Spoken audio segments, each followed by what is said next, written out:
Let's go now. Every element within a film has a purpose, from the seat a character uses, I can handle things, I'm smart!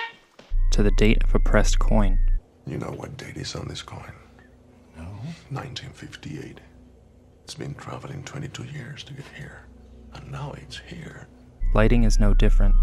Practically speaking, lighting is used to give the scene and characters shape, a cinematic representation of how our eyes perceive our own worlds. You're right. We could be stuck here for hours. Beneath this literal interpretation, however, exists a means to convey symbolism and advance the plot.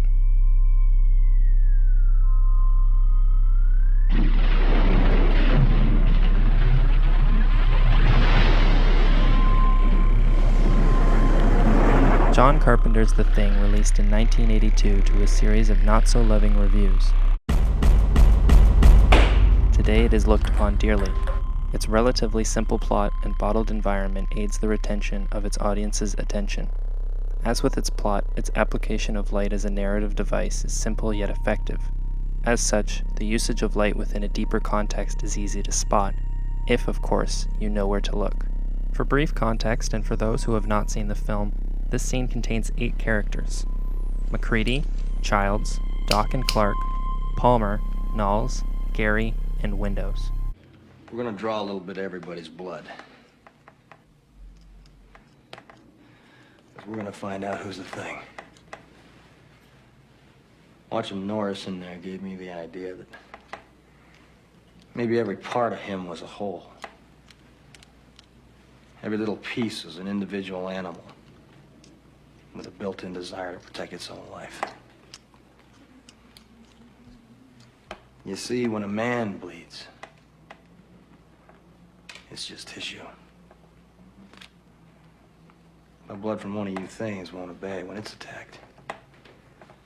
It'll try and survive. Blood samples are taken of the crew. MacReady, using his flamethrower, burns the blood of each sample to test whether it reacts or not to the heated metal. Throughout this scene exists 2 colors contrasting each other, orange and blue.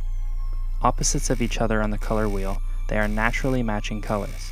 There exists a use outside of his aesthetically pleasing nature, however, and that is of life and death, the orange representing life and the blue representing death. This idea is first introduced with the presentation of Knowles, Doc, and Clark.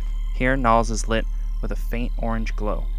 As he turns to look at the now both deceased Doc and Clark, they are unabashedly coated in a pale blue light. This light originates from the outside. We'll return to that in a moment. Subsequently, when the thing breaks free from its restraints, MacReady's flamethrower begins to malfunction. As he attempts to fix his weapon, MacReady screams, Windows, blast him! Windows, now face to face with the thing, is caught entirely off guard by its size. The flames from MacReady's sputtering flamethrower cast a flickering orange glow across the left side of Windows' face, a visual metaphor for his fading chance at life.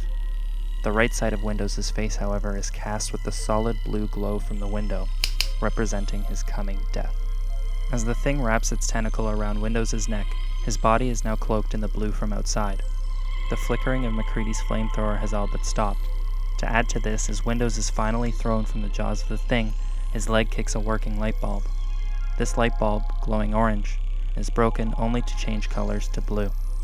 Finally, MacReady's flamethrower begins to work, and with this comes a washing of orange life across the scene. The flamethrower's fire blotches out the pale blue of the outside, informing the audience that a turning of tides has occurred. The thing is now engulfed, and proceeds to burst through the wall of the compound into the familiar pale blue. This time, however, the blue shines on the thing. MacReady douses it in flames, tosses an incredibly explosive flare onto its body, and leaves the mangled corpse to be shrouded in the blue one last time, ending the scene.